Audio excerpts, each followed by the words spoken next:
Welcome, everyone, to another one of our annual fall fundraising panels. I would also like to take a moment to thank our sponsor for today's panel, APM, who is one of our ride or die sponsors who have been with us since the beginning and continue to support us and support our community. And so there aren't really enough ways to say thank you other than thank you. We really love working with you. Little housekeeping. I would like to remind everyone in attendance, if you are a music supervisor and you are not a member of the Guild, I'd like to know why. And I'd like you to join. If you are not a music supervisor, but you love what we do, or you're part of the extended family that comes with what we do, then if you're not a member, I'd like to know why. And I'd like to invite you to become a member. And if you really just like us and you want to hang out, I invite you to become a friend of the Guild. I'd like to be friends with you.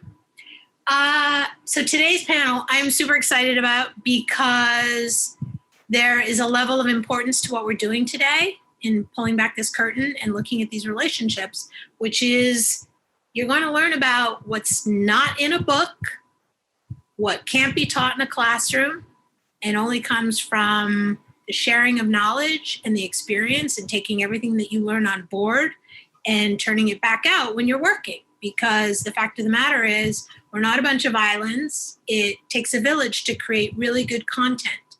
And two really big components of that village are the music supervisors and the studios that they're working with and on behalf of. And the stronger that relationship is, the better the outcome, the better the work. It is absolutely hands down reflected in the final product. So buckle in, because you're going to learn stuff today that's not in a book. And I hope that you all take it on board, including myself, because there's always room to know more and to be better at what we do. So thank you guys for coming in and doing this. I'm looking forward to hearing what you say. Thanks. Thanks, Madonna. Welcome everybody for joining us today. My name is Yvette Metoyer.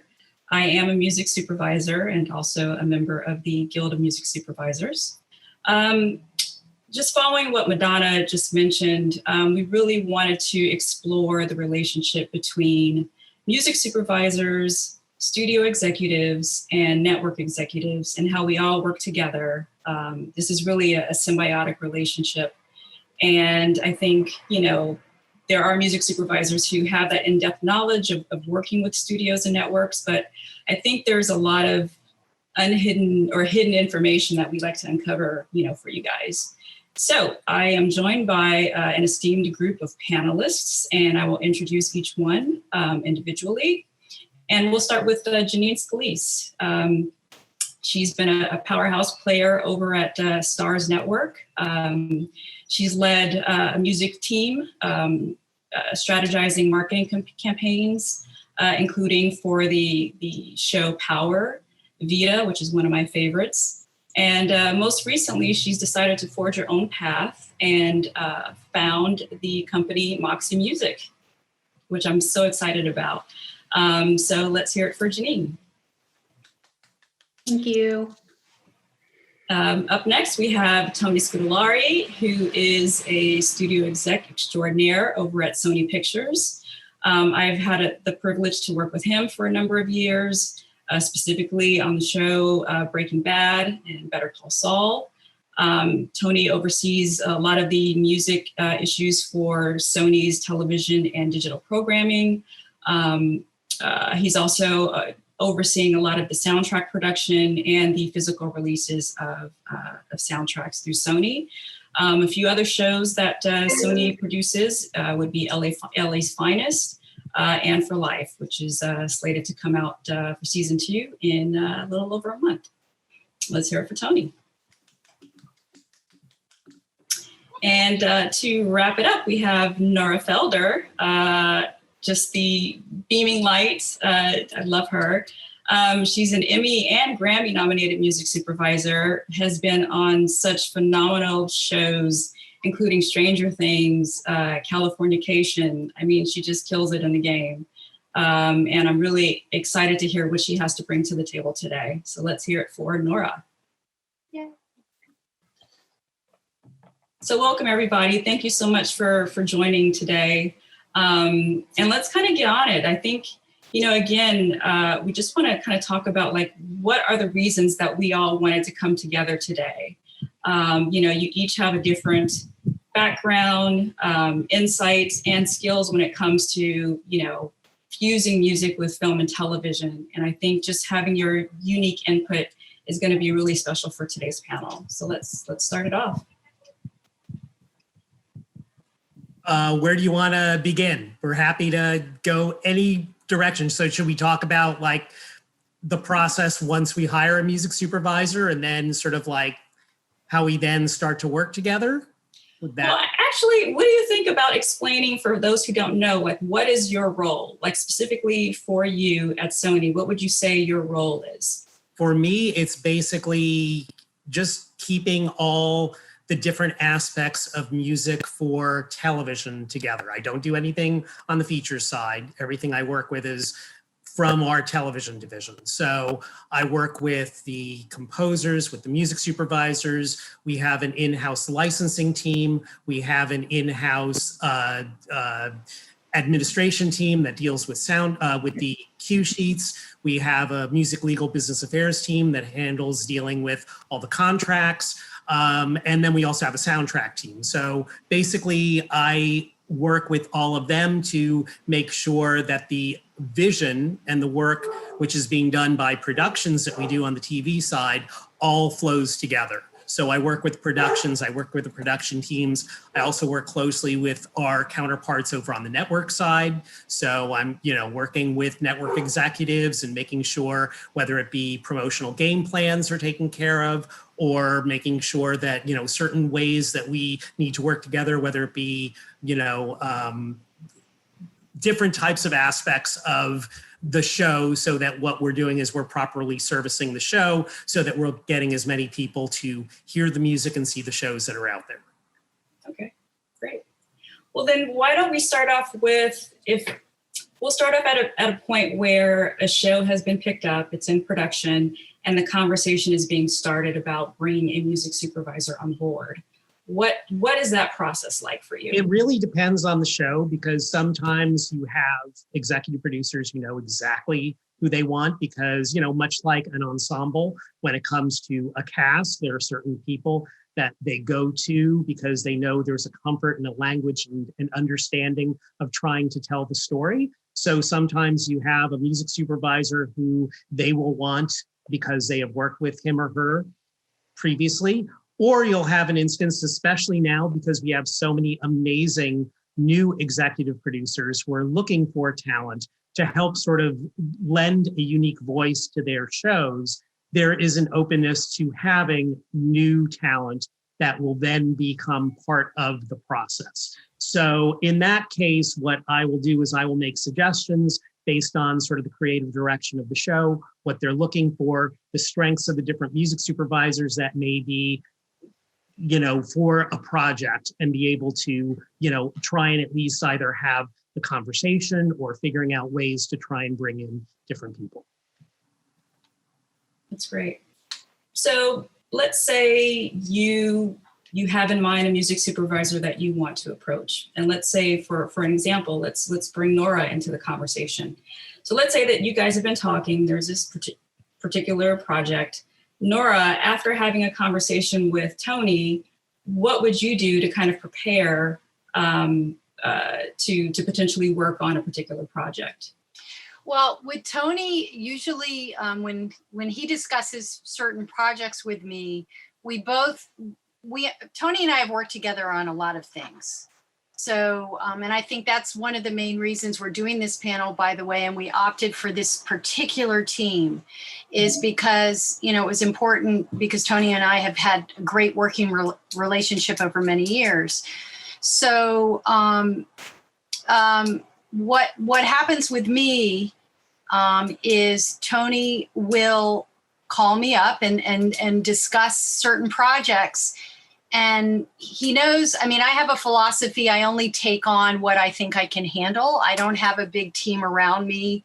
My producers expect me and I'm 100%.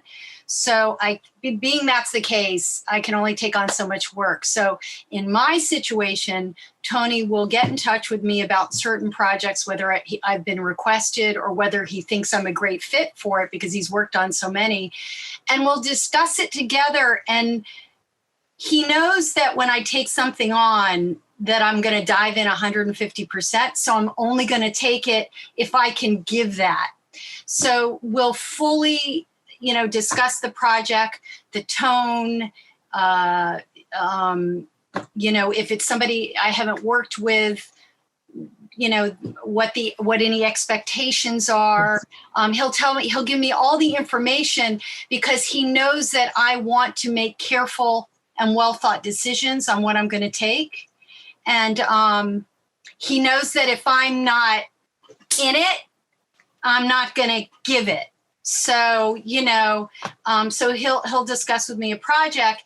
And if I feel like, yes, this is something I can do, this is within my, I believe in this project and I am going to be able to throw myself in. So then we then carry on to the next step. So that's how it works with me and Tony. And then usually what I'll do is I will either get the script or if we're further down the road, get a cut. And then we'll have a conversation creatively about sort of like what Nora is thinking in terms of character, of story, what she's thinking the approach will be in terms of music. And then, I'll let her know sort of based on my conversations with the executive producers, what they're thinking and making sure that there is, that symbiosis.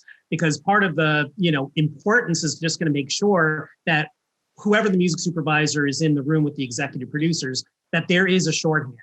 And so working with the music supervisor to make sure that it is a right fit also includes the aspect of knowing that they will be able to communicate together. And, I try, if possible, to sort of give her an idea of what the room's going to be like. So she knows exactly sort of like whether the personalities are going to mesh or know sort of like, what to look out for and just, making sure that it is a good fit.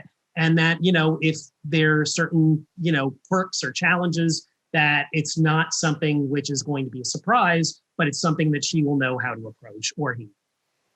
And also during the interview process, sometimes the network/studio executive will be involved in the interview process as well. It just depends on the showrunner. I've been in situations where the showrunner absolutely wanted me a part of it so that I could kind of share a little bit more on the logistic sides of things.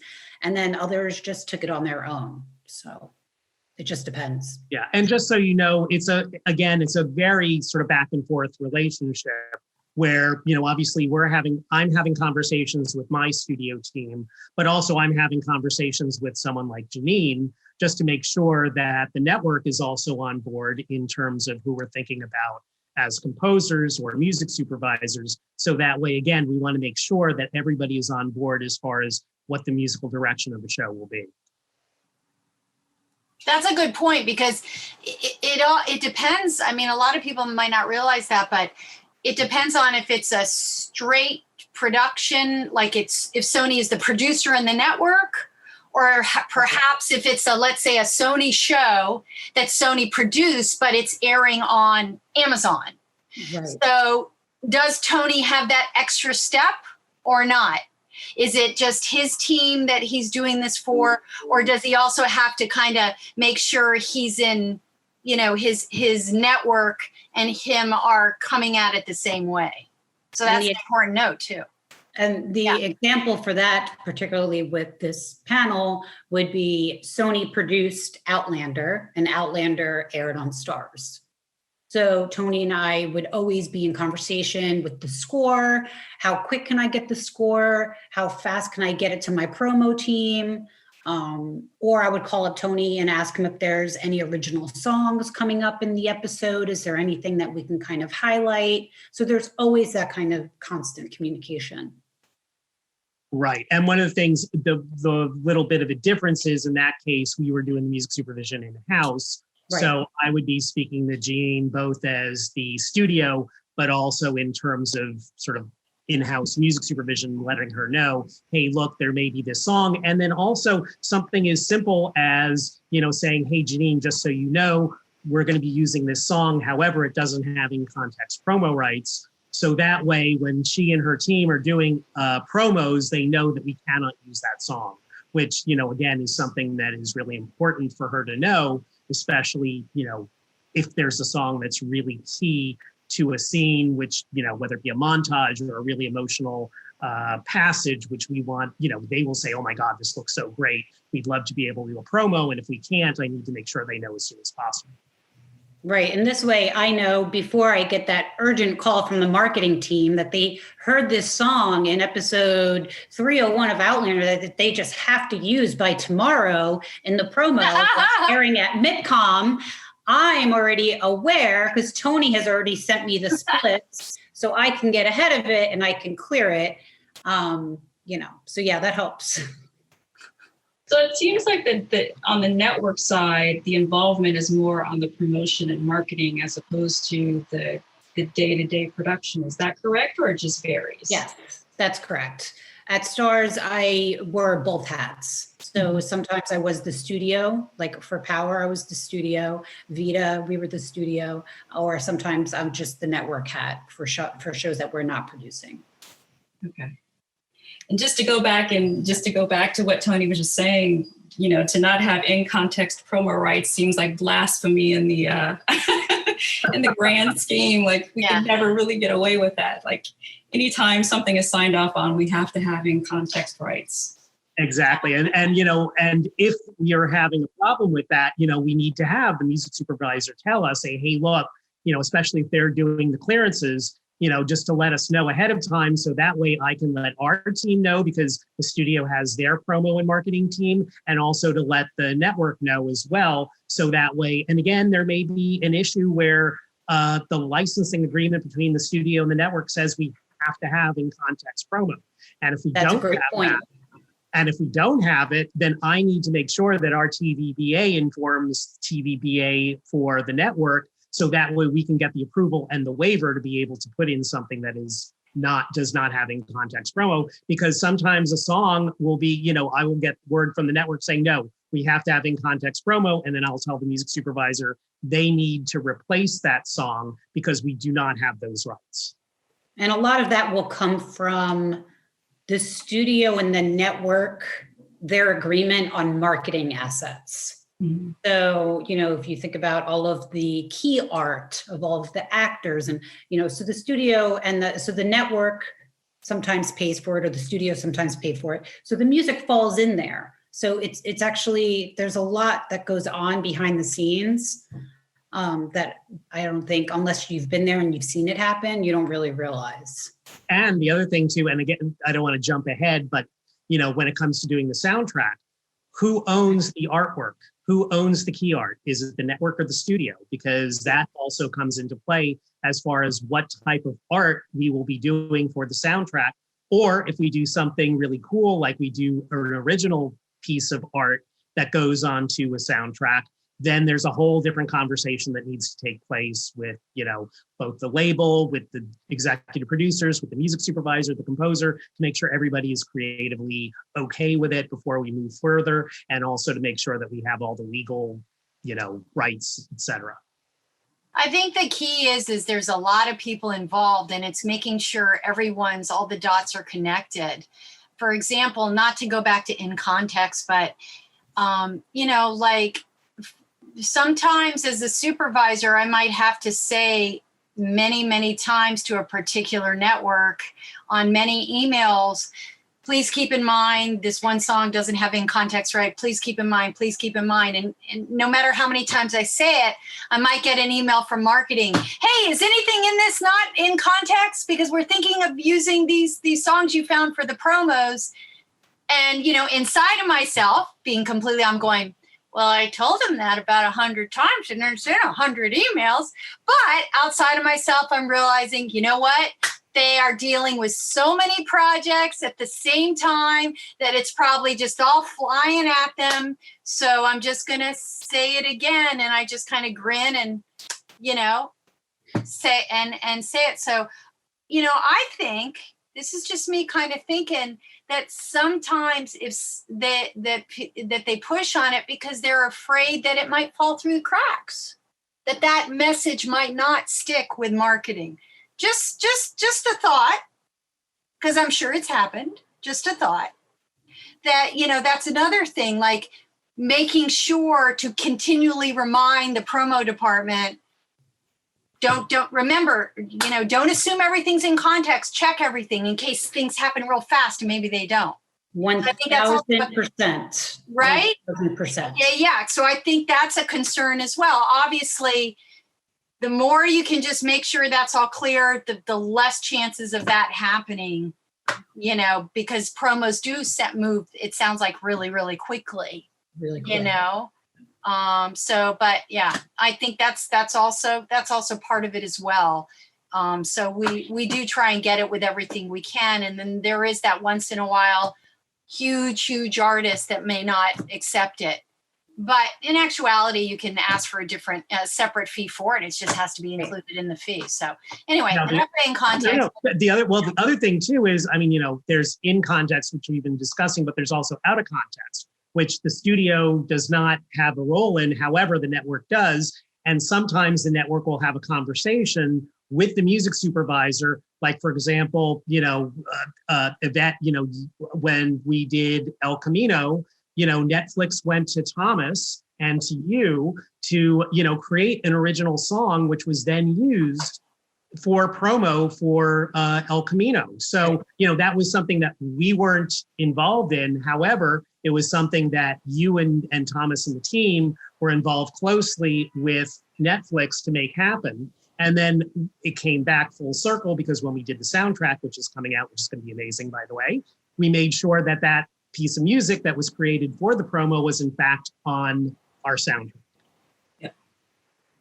Yeah. I'd like to take us back a little bit, kind of going back into production, and to the point where a music supervisor is hired, and the process of, doing the creative and doing the clearances is in process. And I know we talked a little bit about this last week, but I want to kind of bring up the point where there are some challenges as far as, music that might be selected from showrunners, or music that's been scripted, by a writer. And what are some of those challenges that a music supervisor will face? And how does that interaction play out with the studio and our network? Nora, if you want to start. So starting with when something's scripted, what challenges? Well, we are given a certain budget that we have to per project. Every budgets are different. We don't have to go into that.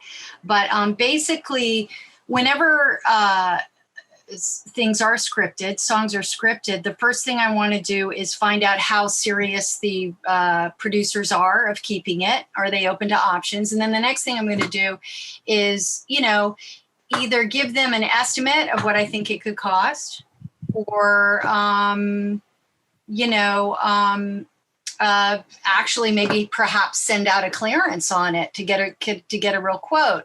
Because in a lot of cases, there's certain money in the pot, and you can spend it if you spent this much of or we'll call it a pie. And if you spent this much of the pie, you have less of the pie for later. So, if they have something scripted that we know is going to be mega expensive, or let's just say a lot of money for that particular budget, this is where I'm going to try on my own to bring up to the showrunners. Listen, here's some estimates. I have one show I'm working on now where there's quite a few scripted on cameras where I said, you know what? I called my AP and said, I'm going to estimate this whole thing out because there's a lot here. And I want to make sure there's money left over for those wonderful source songs you love. So I'm going to estimate it all out. And then I want you to give it to the producers and just let them know what the writers are writing in and how much all this adds up to. I'm going to do a report. I'm going to do a music budget, on camera's budget report, real quick one. And so that they then can take it to their producer and go, this is what your number is that's been approved and locked. Nora just did a budget for you. And this is what it's all coming out to pending clearance. So my key is with this particular studio that leaves things up to me a lot is to try, that gives the associate producer, she can go tell the studio, hey, Nora's pricing out. This is what she's coming up with. So to give them a heads up. And at the same time, she's circling with the showrunners, my children, and telling them, because they know I love them and everything's with love, and telling them, here's all the goodies you want. Here's how much they're going to cost. And then everybody can then come together and figure out, okay, what are we going to do here? And everyone's got the information. Are we going to get rid of some of these, which they're going to have to probably, or which are the most important, which aren't important, and then I stand by. So that's kind of, I guess, using a current example is the best way of explaining it on one of my projects. So that's how I'll usually handle it. But the important thing is that all parties need to know, especially if there's a situation where the music that's scripted is eating up a majority of the budget. And of course, I want to make sure that we have enough money left so that I can find them amazing songs to finish their show. So that's how I handle that situation. And that way everyone's involved. Everyone can make a group decision. And who knows, maybe on some of them, maybe the studio will go, you know what? We really think this is perfect. So we'll give you some breakage for that.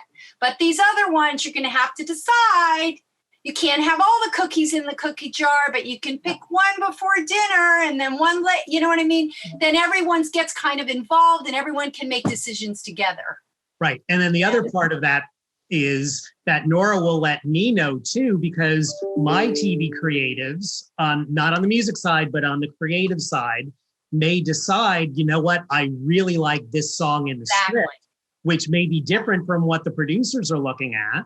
And the network executives who are on the creative side may like another song. One creative exec may love Elvis and want to have an Elvis song that's written in to stay. So if that's the case, then, Nora will let me know. So then what I can do is I can go back and say to Janine, hey, look, just want to let you know there's interest in having these songs. It's going to cost us X. It's going to make us over budget. Are you okay with that? And then that way we can just sort of either figure out whether there's going to be breakage or whether we're going to take money from another episode. So that way we can make sure that we keep the music in. But again, that's going to be a conversation, because then Nora's going to go back, tell her production team, and maybe that's going to impact how future scripts are written so that they end up being a bottle episode where it's going to be predominantly composer school. So, so again, that's partly why there needs to be this, and the importance of the communication between the music supervisor and music coordinator team, as well as with the studio and the network. Yeah, and that's also a good time too for the network to be in the loop, because, if it's somebody like a Cardi B or somebody that, is a very high caliber artist that has a lot of bang for the buck, the marketing team over at the network may want to get EBK footage. They may want to send in a marketing team and get behind the scenes, and they may want to do a whole promo on it about the making of this, scene. Or if it's an on camera and they're only going to have that person record 25 seconds, maybe the network will chip in more money and go into the studio and record 2 minutes of the full song so that it can go on a soundtrack. So like Tony said, there's always so much more going on than what the music supervisor realizes. So that's why it's always so important to have that constant communication. Yeah. Communication is the key. And as long as everyone's out for the greater good of the project, everyone's going to do the best they can with what they have to work with. Yeah. And then it may even be more complicated. It may be, you may have a 50-person choir, and you may have like an orchestra, and then you really got to get the studio or the network involved, and you got to figure out what all the different fees are. And, Tony and I had that. Yeah. We have how those fees work. It all depends on which way the wind's blowing, and that's how much the musicians get paid, Well, also for the showrunners and the writers, they might, Tony and I have been involved in this before, they might have this great scene that they envision in a church with 50 singers, but they don't really realize how much that's going to cost. So in this one particular situation, Tony and I were like, did you see it? Did you read it? Yep. Did you? Oi. That's going to be cost. So we decided that we would get on a call with them, discuss with these certain people together how, what they were envisioning, but also to get a breakdown of what that costs, which we did we broke it all out. So Tony and I had the notes, got on the call, heard what they wanted, said, all right, we went ahead and broke this down for you. In order to accomplish this, it's going to, these are the rates, and then you could hear a pin drop. So the truth of the matter is they didn't realize that it was going to cost that much money. And they knew that they didn't have the budget for it. Says, let us know. We can discuss it further. Let us, you have questions. So the next email we got, we discussed it and we decided we're not going to do the, but it's like you said, Janine, it's sharing information. Right. Sharing information. And it's doing the homework. Yeah. Doing the homework, sharing information. Well, I was just going to jump in and say that that's actually a nice segue into the on-cameras that we wanted to talk about. And I think one of the main points to hit home that's part of this conversation is that there's an allyship here that's at play. Exactly. Obviously there is this line of communication that needs to remain open, but it benefits everybody involved if those lines of communication are open. It's like all of the responsibility does not just weigh on the shoulders of the music supervisor. By interacting with the studio, the executive in charge can at least help, tackle some of the issues, whatever they might be. Or, if they need to go to a higher up, to explain a situation, that is possible as well. But it all falls back to being able to communicate and keeping those lines open. So that's great. You guys are doing a really good job with explaining, the importance of that. But I do want to segue into. Well, I'm sorry. Go ahead, Tony. Go ahead. No, go ahead. No, I was just going to say that's, I think, a really important point that you're making, which is that, I can be an advocate for you to studio creatives and to the network if I know, for example, there is an on-camera that's going on and that, this may not be something that has been normally in the budget. So then what I can do is I can go back and say, look, creatively, we really need to do this. This is what will need to be accomplished. And by working with you as the music supervisor and the music supervision team, I'm able to sort of go in and say, look, this is a really important component. We need to be able to have these funds for that and be able to get the numbers, whether it be finding money from production or finding money from the studio or the network to be able to do that. Because, our goal is not to stop you from doing something. It's to try and make sure that we're able to have it happen and be able to do it within the budget that we have. So, having that conversation with you is really important. Great. So again, just kind of going into the on-camera performances, because that's probably one of the most elaborate and time-consuming processes in music supervision and in production, depending on, how many people are involved and what music is being selected, whether or not it's newly created music or if it's an original song by an artist that commands a huge amount of money. But there's a lot involved in that process. What is that process like between the studio network and music supervisor? And especially now, now that productions are coming back in the midst of COVID, how has that process shifted, if at all? I don't know yet how it shifted.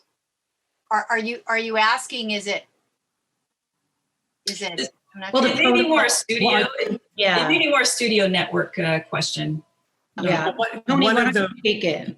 Yeah, one of the ways that it's shifted, I think, is obviously we need to observe protocols for COVID recording, and that includes not only in terms of the actors, and there have been procedures that have been put in place by the PTP. I always have difficult time with those initials, and with the other guilds, with SAG, with the IATSE, to make sure that we have a uniform procedure when it comes to doing the on-camera recording. That also translates to doing on-camera performances, and that also translates to how we work with our composers. If they're bringing in vocalists, we want to make sure that everybody is safe and healthy and protected in the way that they record something. So, we as a studio, we will give out a sheet of protocols to anyone who's involved to make sure that everybody is safe. So that, that's an added layer of complexity. That is something that needs to be taken into consideration, especially now by music supervisors when we're doing on-camera recordings. And the other thing I want to mention too is, Yvette, you sort of brought this up tangentially, which is, let's say you're doing something with a really large recording artist, someone who's really prominent.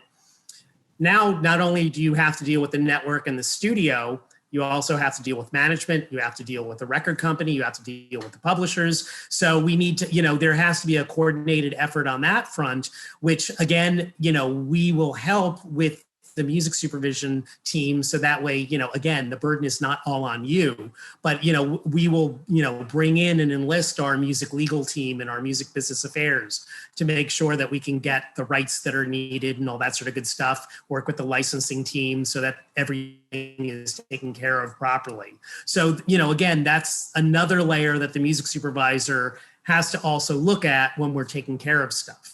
You also have, as Tony mentioned, you have to get the letters of consent from the labels for the participation of the artist, depending how big the artists are. They're allowed a lot of times a certain number of, Is that the same as a waiver? Is that the same? You have to get the waiver. Exclusivity? Yes. Yeah. Get waivers from the labels allowing them to do this project. So, there's a lot of things to line up. And also, I know for me, I only worked at one studio, so studio network. So for me, for the music supervisors on my shows, our union person in-house would always dictate the fees for any of the on-cameras. Tony, is that how you operate at Sony as well? Yes. Yeah, we will rely on the knowledge of what the fees will be based on the rates for SAG-AFTRA, especially with vocalists, whether it be, on camera or off camera, because again, there's a different rate. We need to make sure that 2 or more. Are they fake performing? Are they really performing? There's all different rates. Right. And I rely on the music suit. That falls on the studio network, and they tell the fee. Yeah. I'll usually go to the studio or go to the person at Sony, can't remember his name, and say with Tony and say, okay, this is what we're planning. What is the breakdown of the rates? Because they're the experts at it. They can do that. They can do it blindfolded. Right. I'm sitting there up on the site looking at, is that 3 to 5? Oh, wait, but they're not singing there. Oh, wrong one. Wait, there's a leader. There's a lead singer. Right, and then the leader. Oh, wait, who's the lead? It's easier to ask the network, the studio, and say, here's the situation. What's it going to cost us? And just kind of go from there, So that's helpful too, because they have to budget for that. Yep. That's all part of their big pie that they're taking money out of. So, and just to kind of go back to what we were saying earlier about, with just budgets and maybe having breakage and stuff, the network studio people, we're in constant budget meetings. We're in constant meetings of just on production overall in general. So we know very much so if a production is running over budget or running under budget. We know if there's some savings that maybe I then know I've tested the waters. I can go to my production executive and say, hey, it looks like we're gonna have a little bit of an overage here in this music, and then she'll approve it because I know what's going on in the background. So that's why it's always good for the music supervisor to kind of just give the heads up, because you never know. Sometimes they'll say yes. Doesn't really happen all the time though. Not to be negative, Nancy, but Janine likes rosé. Ask her, sure, she gets it. Well, since we're talking about, on cameras and commissioning music, slightly in the same territory, let's talk about composers and bringing composers on board. It seems like each production is a little bit different as far as how they handle that process and whether or not a music supervisor is invited to the process of hiring a composer. Is that a situation that kind of varies? Very. Project? Very much so. Probably varies. Yeah. Okay. And again, if there's a relationship between the music supervisor and production, between the executive producers, they will ask the music supervisors for their opinions on hiring composers. And again, other times, they'll be in the midst of trying to figure that out and they'll reach out to me, or they'll do both, And so I think it really depends on the executive producers and sort of how they operate. And again, if they have a pre-existing relationship, they're probably going to want to go with that composer. However, there will be times when, they may surprise you and say, you know what, I'm willing to go with somebody different, which would be great. And it gives me the opportunity or the music supervisor the opportunity to bring in folks that may not have been given the shot before. And that, to me, that's more the fun, is being able to allow people who are interested and being able to create, again, a unique voice to a show, that opportunity to do that. And what I see a lot of times with first-time showrunners, which there's a lot now because there's so much content, at least in my history, we'll have 3 or 4 different composers do a demo, for a couple of different scenes, and we'll take it from there. And that usually just starts the conversation. Yeah, I love doing a blind taste test, as I call it. Oh, because the blind, yes. It gives the real opportunity to base it on the sound and not based on the name or, who they know. I cannot tell you how many times I have done a blind taste test, as I call it, and have had the opportunity to hire composers who have not been able to get their place in the room before. It's That's really great. It's one of my most rewarding and favorite things, is being able to have new talent be able to get their foothold in the door. And with TV, the great thing is you have much better chance to be able to do that than you do on the feature side, just because, there is a much more, as Janine said, there's much more content. There are many more executive producers who are willing to, say, I don't want it to sound like TV, which means I'm able to bring in new people, which is fantastic. By the way, somebody was asking a question. They didn't know what in context or out of context meant, so I just tried to answer it. Oh, okay. On the side, just letting you know. So nice of you. Thanks, Nora. But Tony, that's a great idea to do a blind test there. It seems like it kind of evens the playing field a little bit. Yeah. Do you find, and I guess it probably varies with new showrunners versus people that have been established, but do you find that people are really open to that idea? It depends. I mean, I've had it like when you have an executive producer who's trying to put on their friend, they'll try and, get around it. But, again, the issue is that it needs to get approved by the studio and the network as well as production. So, if they're trying to get around it, and if I'm able to get the network on board as well as the studio to do a blind taste test, then, all bets are off. You know what I mean? I mean, we have the opportunity to be able to bring in new people, which I love. That's great. That's great.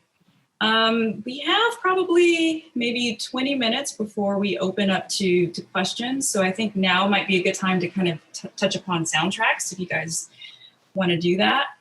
I think there's so much communication going on about soundtracks. Just 10 years ago, it felt like soundtracks were becoming obsolete, and that, labels and studios felt like, it wasn't worth the money to put them together. But it seems like there's this resurgence of interest in creating soundtracks, although they may be in a different format, not necessarily a physical release. From my perspective, I think the change is in the way that soundtracks are being perceived. 20 years ago, they were perceived as sort of a monetary income source. Now they're seen more as a marketing tool.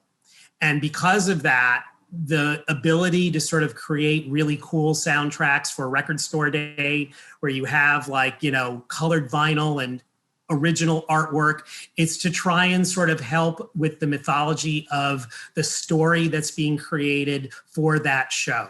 So what, you know, when you look at it from that perspective and you're not looking at it as a revenue stream, it has a whole different connotation. And that's why we're seeing interest in soundtracks, not only from composers, but from music supervisors on the increase, which is great. I love having soundtracks because, you know, it's something that people can, you know, have as a keepsake to a show. I mean, you know, not to do the Breaking Bad thing, but, you know, I mean, we have so many great soundtracks because we have such a loyal, we have such a loyal fan base, you know, and the same thing with Outlander. I mean, you know, and we try to make sure that it goes towards the demographics of our show. So, you know, you may be lucky where you have something like a Stranger Things where it ends up being a big, you know, revenue stream. But, you know, if it's not, then it's not a bad thing because what you're doing is you're doing something to help with the storytelling. And it's a marketing tool. Yeah. Exactly. You know, and you know, when the El Camino one comes out, you'll see, you know, how amazing it is and all the care that was taken by Vince Gilligan and Thomas and the whole team to really create a really cool project that I think is going to help again, sort of, you know, and they were very meticulous. And that's why it's just something that I think you're all going to enjoy and can't wait to see. So. Nora, how was your experience with the Stranger Things with Netflix? Like, how early did they get involved in the process? Well, you know, I wanted it to be earlier, but in their defense, when that thing hit, it took off in like a couple weeks. It just shot like crazy, and nobody knew what hit them. You know, so all the Netflix divisions were going crazy. You know, it's like they were flooded with publicity and press. They were flooded with just everything. The actors started, you know, taking off. It just happened so lightning fast. And I tried to jump on it real fast with my producers, and I was like, we can get a soundtrack. Oh my God. Every label was like, yes, yes, yes, yes, yes. But in Netflix defense, the train was moving too fast. Yeah. You know, people were making so much money on the marketing alone. People were putting out buttons. You could literally make a black and white button that said Stranger Things and you could sell 50,000 of them. It was crazy. So they were getting hit at it, I think, from all ends. They had made a deal for the score album, but, you know, we were coming from a time where catalog music, that doesn't make a soundtrack album. So their first reaction when we brought it up earlier wasn't too positive, but then later on it became things are moving too fast. You know, the labels were flying deals at us, and it just moved too fast for them to be able to get a deal in time. The gates were already up. It was already streaming. So we agreed that we would readdress it, which we did the next season, in which we ended up doing a double album, you know, with season 1 and season 2 to make up for lost time. So, and the good news is I do believe, and I can say this because I didn't make the project, so it doesn't make me sound vain. I didn't write it or produce it or direct it. The good news was that there was a resurgence in the 80s, and I strongly believe it had to do with Stranger Things. I think many of you won't argue that. And, but you can try, and I'll use Janine's fists if you do. That's right. Take a look. And the good news was, I think because of Stranger Things, there became a resurgence in this interest for catalog music.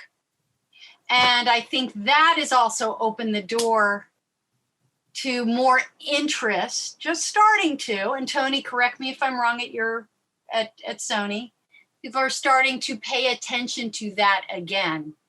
If it is either going to be a good marketing tool, or the show is whatever project is such a massive hit that they might think that could be worthy. And of course, everybody's going to try and think if there's ways to induce some original content somehow, but the point is I think that there are more doors opening to that now, and more doors opening to back catalogs being of interest again, which they haven't really been in 20 years, right? Way back when, what were all those Meg Ryan movies? Sleepless in Seattle and all that.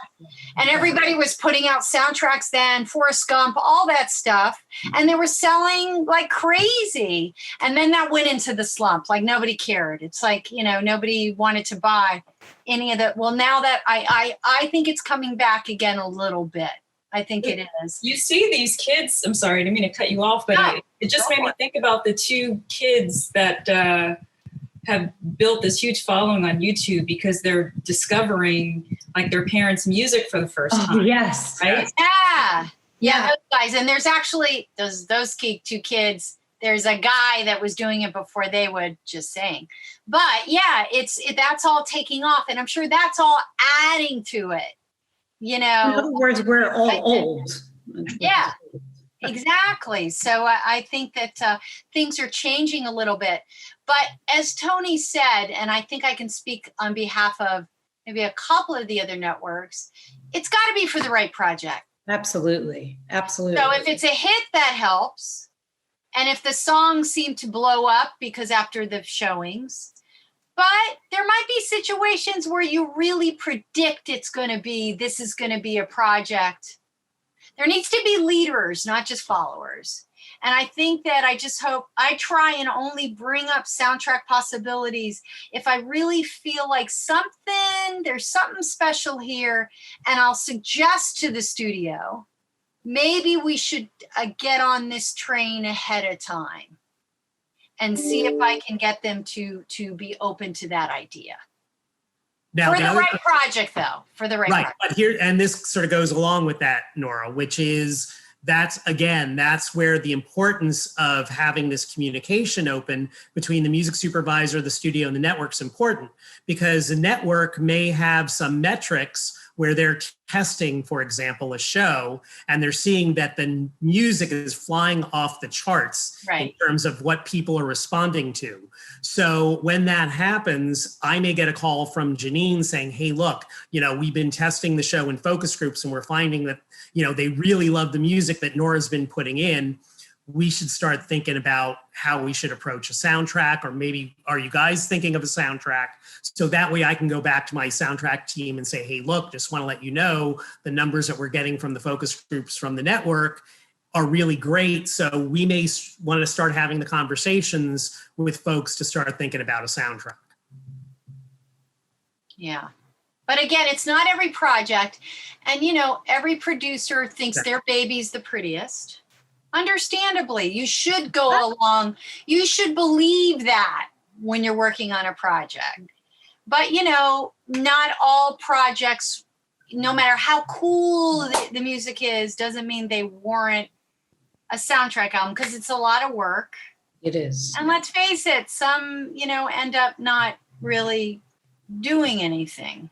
You can get the marketing team to chip in to get like a run of vinyl, which is what I used to do all the time. It really is. Yeah, do special things like that. Exactly.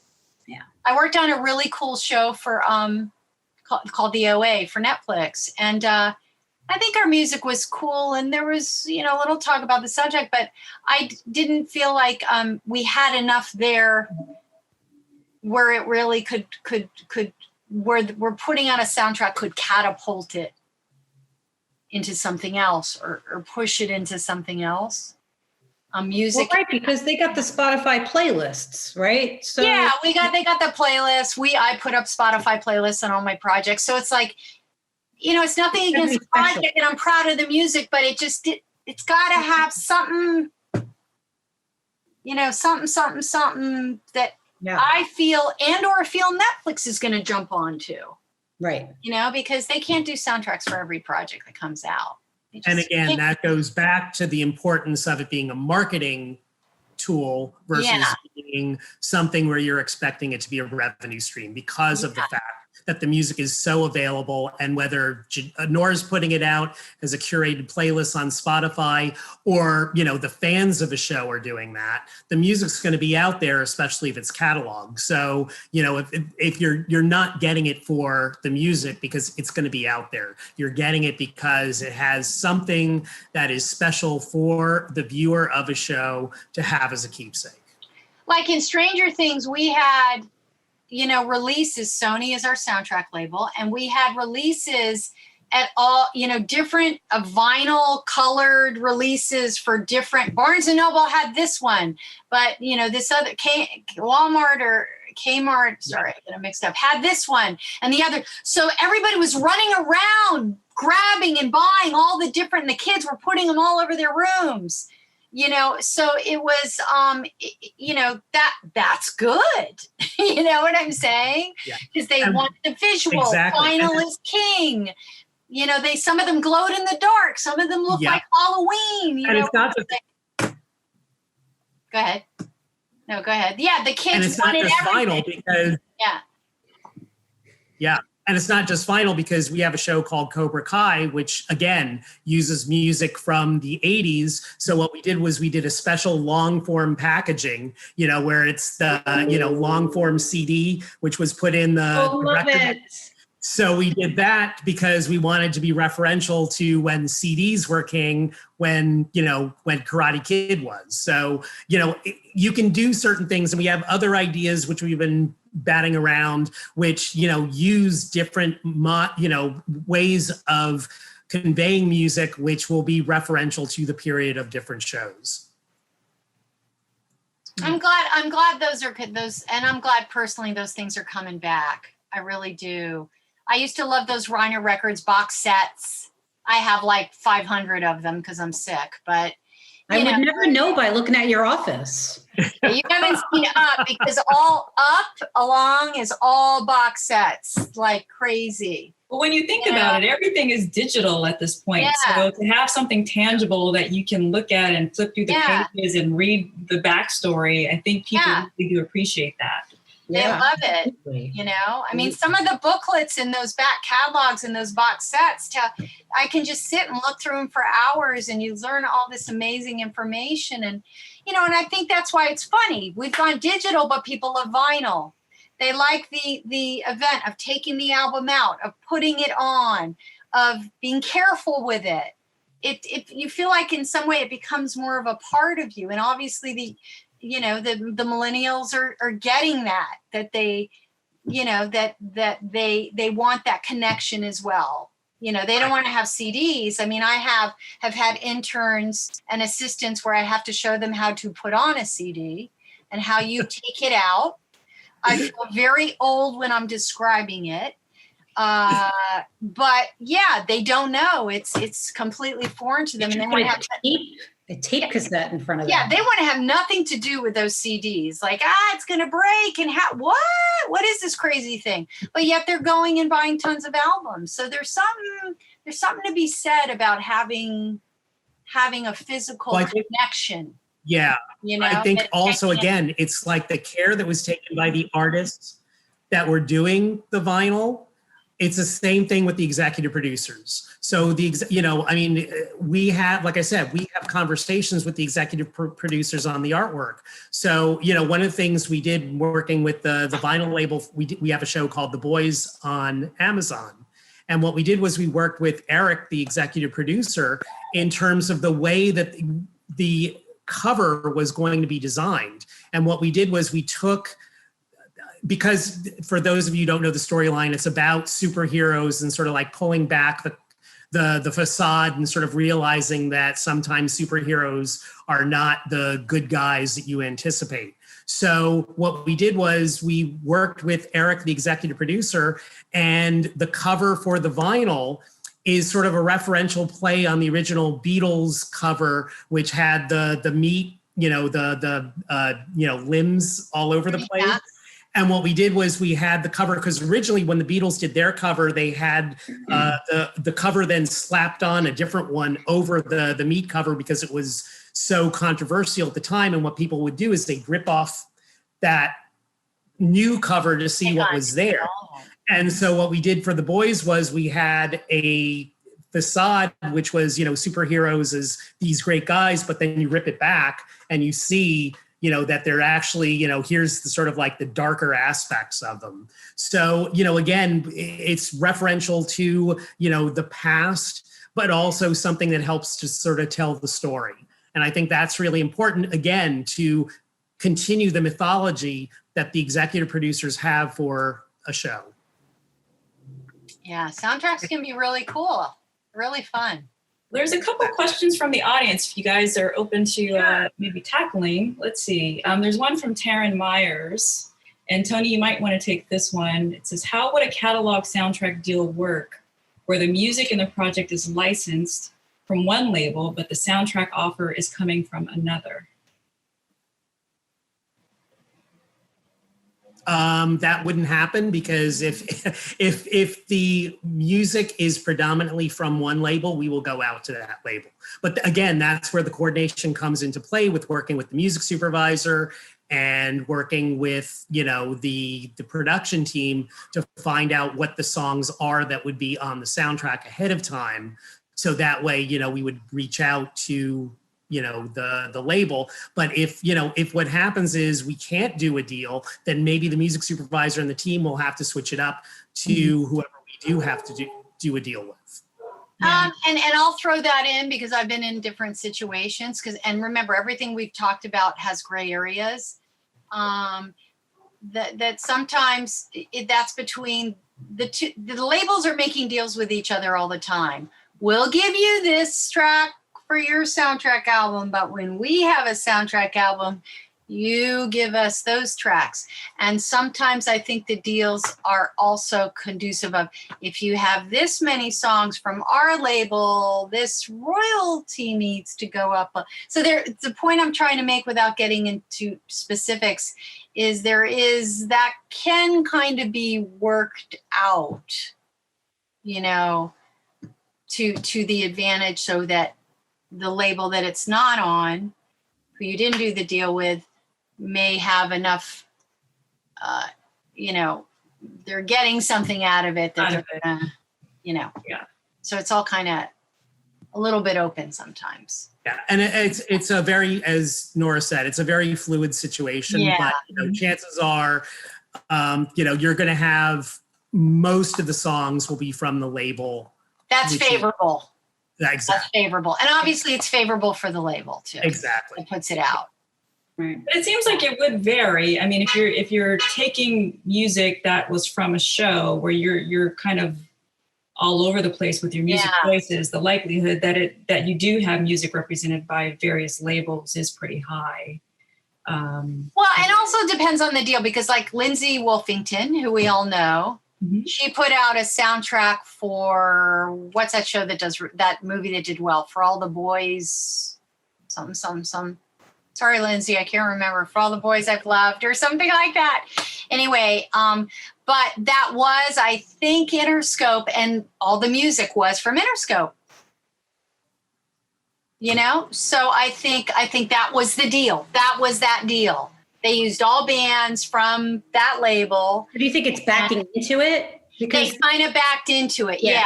That's just saying, there's different situations. Yeah, in certain situations Right? it does pay. But I remember in the beginning of Power, I was getting approached by a couple of different labels, and I had to really educate my showrunner about what that means. Yes, they all want something from it. Right. So, and I used the example of backing into it.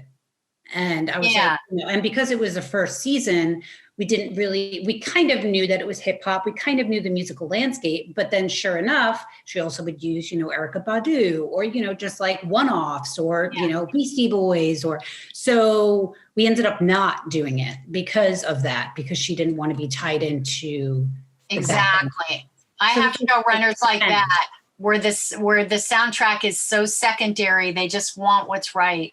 Right. So the planets align after the product is done, and maybe they switch out a couple, maybe, but they don't want to change what we've created. So yeah, it's a little fluid, little different situations here and there. So definitely. But so I think, Tony, more soundtracks are coming out. It's not like every project has a soundtrack, but for the right project, for the right marketing lineup, or if it's something that's blowing up and doing really well and people predict it's going to get a lot of, play or make some money, then those are the situations that they're more open to it. So. And there's no reason for, like you were saying that, Nora, that you create your Spotify playlists too. There's no reason why you can't do both. Like, they're both beneficial. Like you wouldn't have to choose one versus the other. Yeah. And sometimes what we do too, Yvette, is we'll have the music supervisor, because there's so much music that the music supervisor may provide to production. So what we may do is we will ask, hey, do you want to create a playlist for this specific character because you've provided music? Let's say there are 3 main characters for a show. We'll ask the music supervisor if they're willing to sort of put a playlist for each of those different characters. Mm-hmm. So that way they give an insight into not only the process of the music supervisor, but also give some insight into the characters. So again, it's something that is in addition to the fans. So that way they're able to, get more insight into the character and the storytelling. And, that's one approach that we also do. Okay. Yeah, and remember, the Spotify playlist has everything that's in the show that's on Spotify. The soundtrack album just has the songs that are on the soundtrack. Right. Right. That's a good distinction. So yeah. Anything fun we can talk about?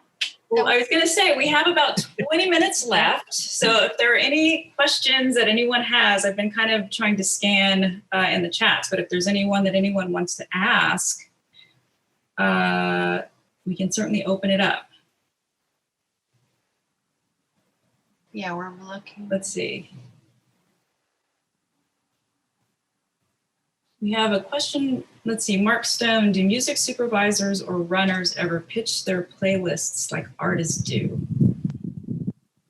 Not sure. I'm not sure about that. I'm not sure I understand that question.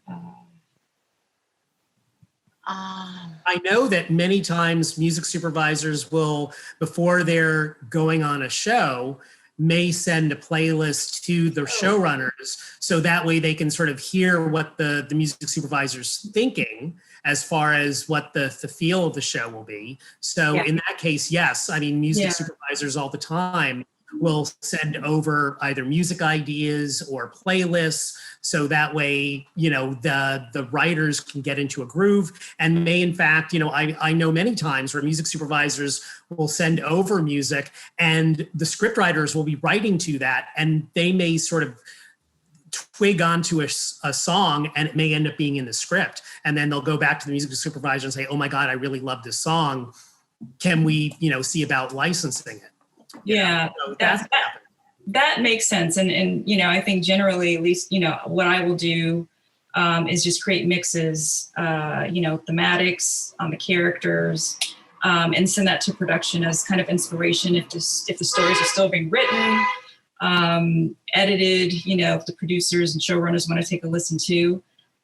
So yes, I absolutely will do that. And then also, if I'm trying to land a particular show and I've, had some general conversations about it, I will create a mix as well. Just the general ideas that I think might be in the right ballpark, even though I haven't read a script or, seen any sort of footage. It's really just kind of general conceptual ideas, which for me is very helpful. Oh yeah, definitely. And it's also a great, when you do something like that, it's also a great talking point. So when you do meet with the executive producers, you can have that conversation as far as what direction you are thinking of the music and what they're thinking, and be able to sort of create that important conversation. So, by doing that, I think is really great because it does sort of give them maybe ideas they never even thought of, and again, being music supervisors, because you have literally and figuratively your ear to the ground and you're listening to music all the time that they may not be thinking of, you're able to sort of like open that up. And that's really, I think, an important role that as a music supervisor you get to play, is to let them know, hey, you know what? I know this may not be in your comfort zone, but this is something which would be really appropriate for this character. You're giving me something that may be from the 90s, but your character is 24 years old and here's what they should be really listening to, and the music supervisor can sort of help get them out of their generational hole. Mind you, you have to handle some of those with kid gloves. Yeah, no, that's true. But I think you're dealing with people who, for the most part, I'm just saying, devil's advocate here, you're dealing with people who, for the most part, pretty much know what they want. Now, sometimes with music, they really know what they want, and sometimes they don't. And you have to try and throw some ideas. But people react to songs differently. What might give goosebumps to one person doesn't give goosebumps. So little tip here, I tend to stay away from going, this is perfect for that scene. Oh, yes. Because I have one showrunner who's an actress whose name I won't mention, but she's very honest, who will say, if you ever say to me, I love this, it's perfect, my immediate reaction is it's not. Now, I think you guys can probably figure out who that is if you know my projects, but she's just completely in your face and honest like that and from the East Coast. But that was a truthful statement. And mind you, sometimes when sync people pitch me things and say, I have the perfect song for this scene, and my immediate little head reaction is, I'll be the judge of that. Absolutely. Because you don't know the showrunner, you don't know what it is they really like. And I'm trying to kind of figure that out too, if it's a first season project or I'm just starting to work with them on a movie. So there's also all that in place. So sometimes very, very careful. But the thing is, again, you've just met this person. You don't know them kind of intimately, and I just mean closely. And you don't know what songs they listened to when they were doing certain things in high school or what in college, or what were the things that really got you. Really don't know. So a lot of times the beginning stages are very exploratory. Yes. So I always tell the people I work with, when I am testing boundaries, I want you to listen to this. And if you hate it, it's going to tell me something very important. That's how I handle it. Okay, but here's something you have to keep in mind too, Nora, which is the executive producer may be stuck in their generational pull, right? You know this. But the show, and you know this very well, yes. The network and the studio may say, you know what, I need to have the music be representative of the character that we're seeing on screen. Exactly. So why, as a music supervisor, are you not providing that?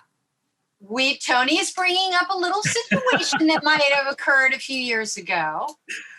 And yes. Sometimes when you have older showrunners, they tend to think that their 20-somethings characters should listen to what they listened to when they were 20. And sometimes, it takes a little pushing them into areas they're not necessarily familiar with. And those are delicate situations that, and sometimes the studio's like, hey, what's going on here? Why are we listening to Creedence Clearwater with 21 kids at a drinking party? You know what I'm saying? In current day.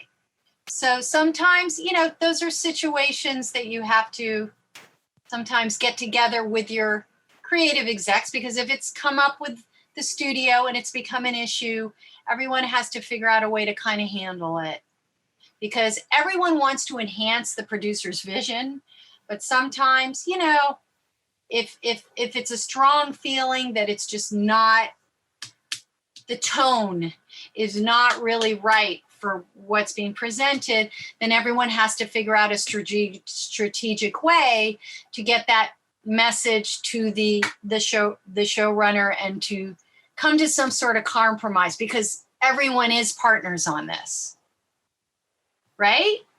Right. The studio and the network are what paying you for it. They're riding the boat. So, these are trickier situations, but things in do this come up. particular instance, you were smart enough because you provided music that fit sort of what the executive producer wanted, but you also put in music that was, and gave them the option of music that was appropriate for the age group that we were seeing on screen. But the thing was, what was happening was the music that was being put in by the executive producer was from the This 90s. ACR. And so what would happen is then the executives on the TV side, both on the network and the studio, would say, you know what, the music supervisor is not doing their job because I'm getting old stuff and I want stuff that's more contemporary for this audience. So, that's where your having done that helped me to save you on the show, because you had actually given that type of music. And we were able to show to the network and to the studio that you did provide those options, but the executive producer wasn't choosing them. Right. So, and that was approved by the showrunner to send Right. over the list of everything that had been sent to date. But I think the point is sometimes we're getting a little salacious here, but sometimes there are little sticky situations where not everyone is agreeing. And it has to be handled kind of carefully, is the point. And that is, I think, the overall Right. point, Tony, that you are making is that you are sometimes, no offense, studio people, but sometimes studios might make a snap decision. They get an episode, they hate all the music, and they assume that it's the music supervisor when it really wasn't. There's Tony. But what Tony's trying to express is, because he was in contact with me, because he knew kind of, that, I was trying to kind of bridge that, and because he sent me, he was concerned, and we're not talking about the show and going to tell you what it was, but he was concerned. He was voicing to me, being honest, that there was a concern that the music was too old skew for the show that had majority 20-something characters.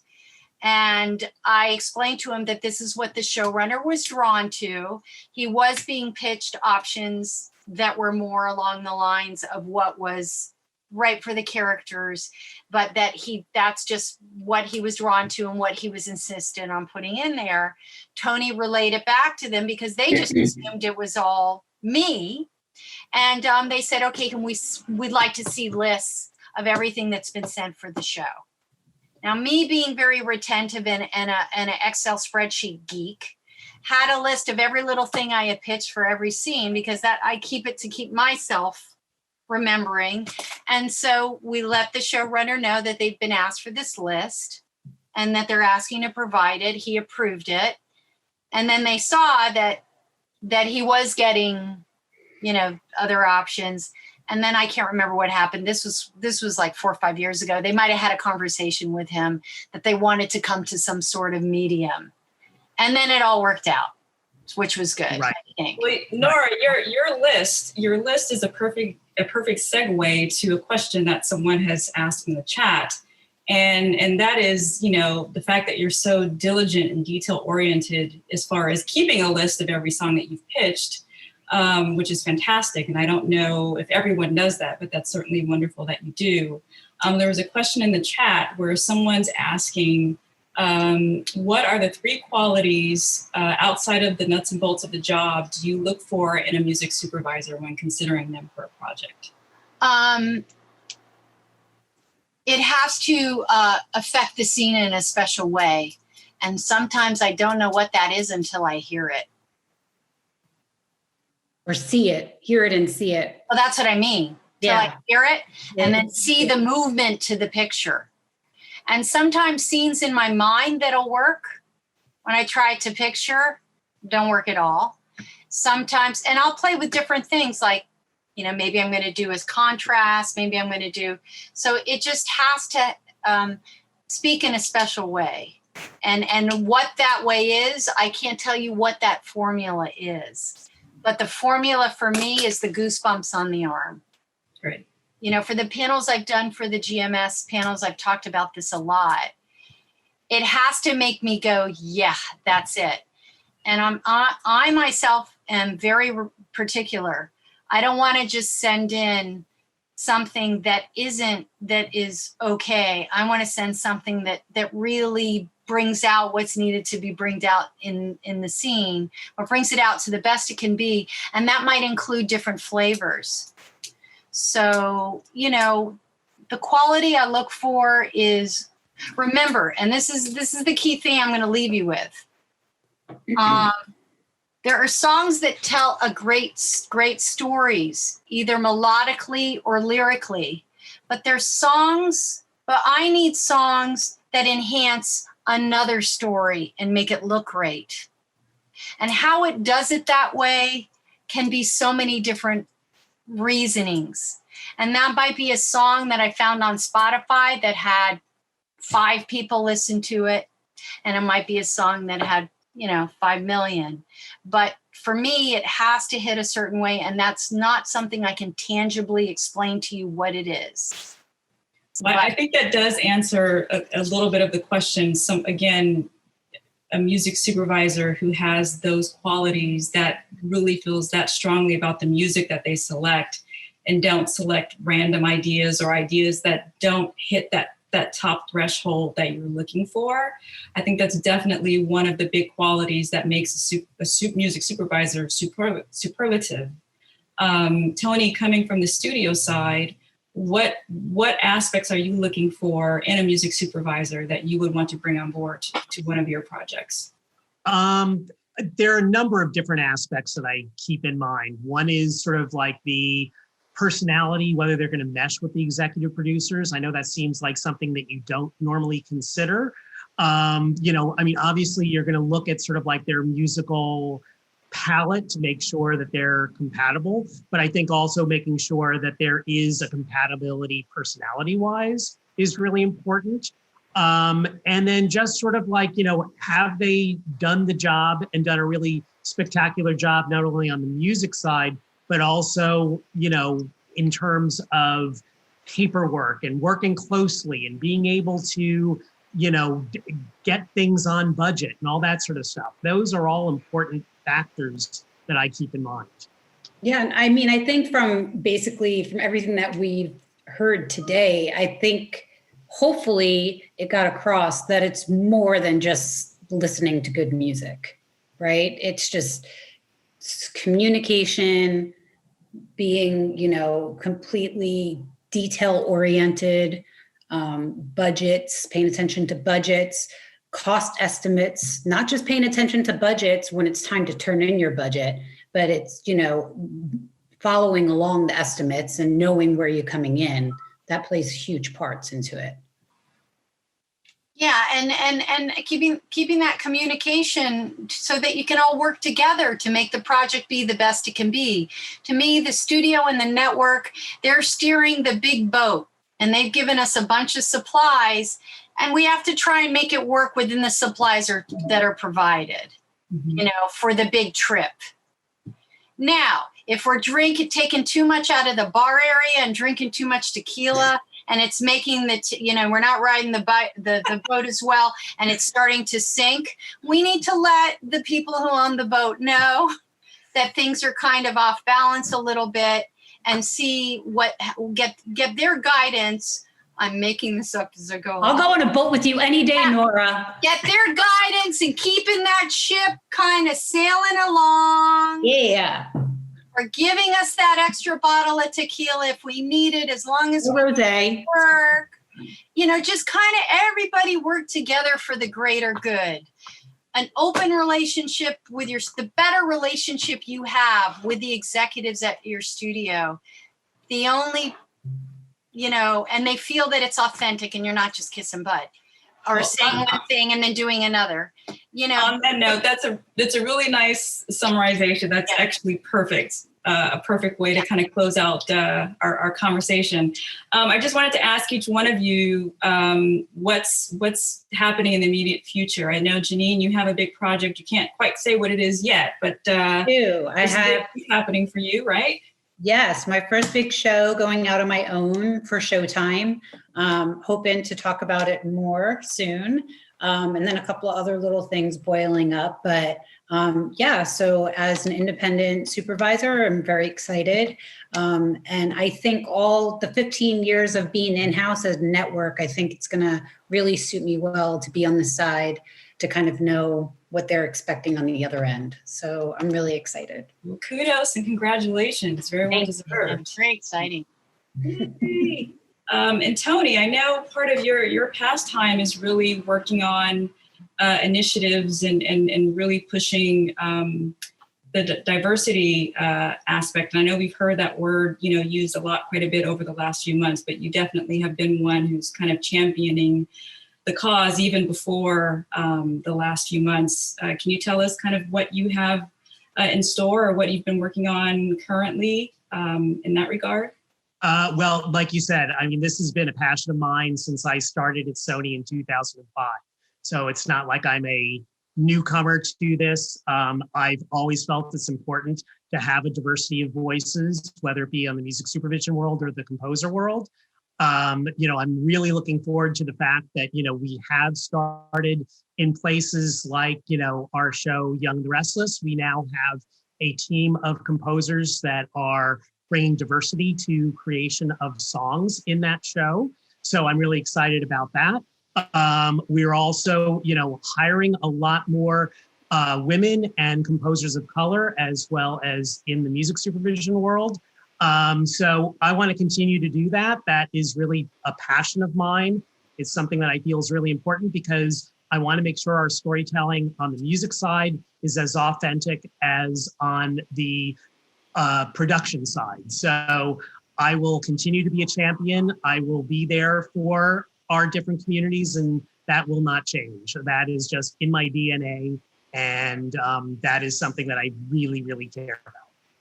That's awesome. It's so wonderful to hear, and keep up the good work. Thank you so much. Thank you.